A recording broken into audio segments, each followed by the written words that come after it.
Hi, I'm Kat for UBTV, and I'm here with three members of the other tribe, James, Max, Miles. Hi. Hi. How does it feel to be back in Bristol? I know you guys are all graduates of the uni. Feels great. We've just been on tour and we've got a couple of dates left. But yeah, it's brilliant to come back. We used to come here all the time when we were students.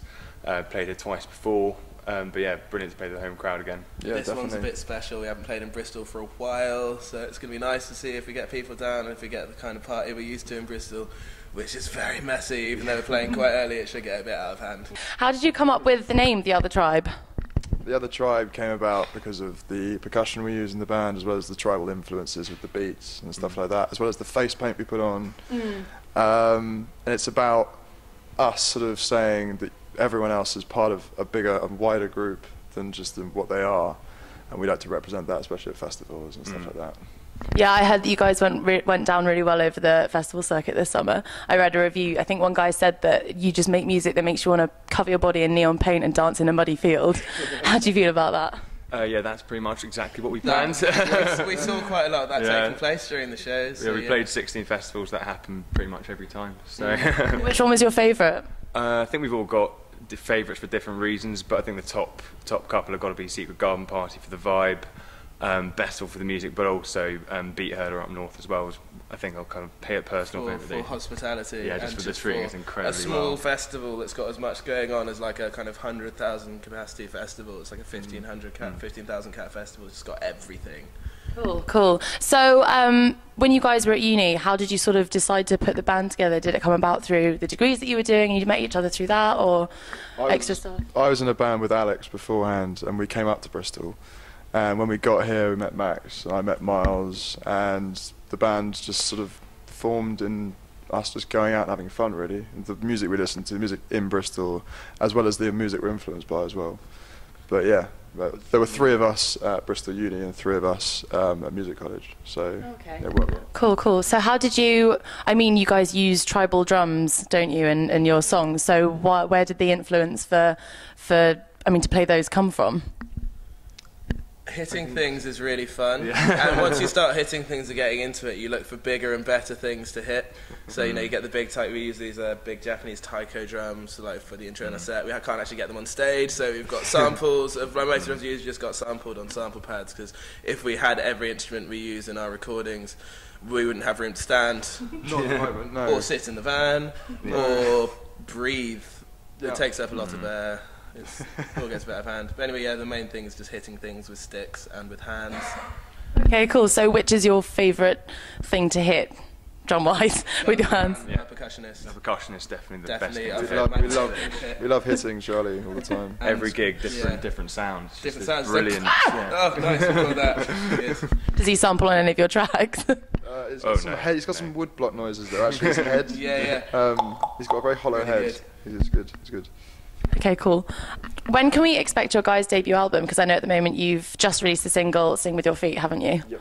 Yes. Cool. How's that going down on iTunes and just generally? It's got a lot of love from the blogs. Definitely been working really well in the dance world. It's getting played out quite a lot. I think Annie Max latched onto it. Got fair few Radio 1 plays, but a lot of DJ plays. Aeroplane put us in the most recent mix, which was really nice. It's also quite handy having it on iTunes, because yesterday someone sent us a tweet on Twitter saying, when is Sing With Your Feet going to be available on iTunes? So I got to reply saying, look on iTunes. Which was really handy. Normally I'd have to do like a long-winded explanation of the release date and everything. Cool. So your first single, Skirts, is fairly self-explanatory. It's about skirts. But how do you actually sing with your feet? Can you explain to me, please? It's an Aztec tribal saying. Yeah, it's very tricky, singing with your feet.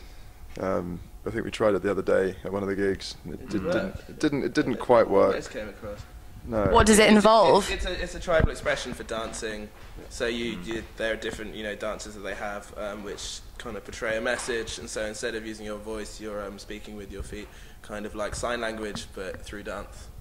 Okay, cool. When can we expect your debut album? I think it's about March, April time next year. Yeah, but we're currently still writing at the moment. So. Okay. Great, can't wait.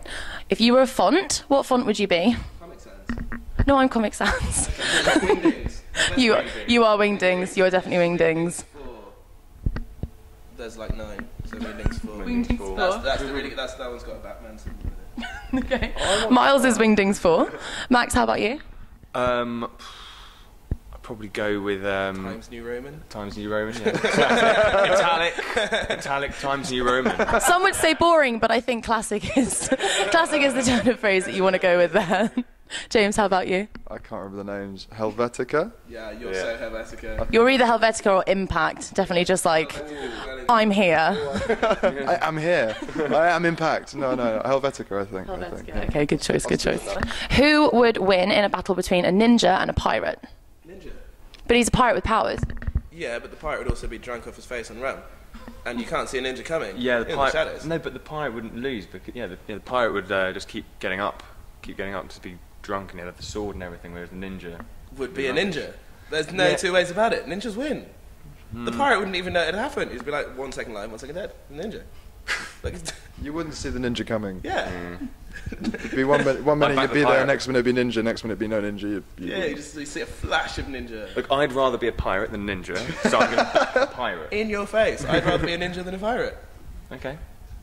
Moving on. Enjoy your scurvy, sir.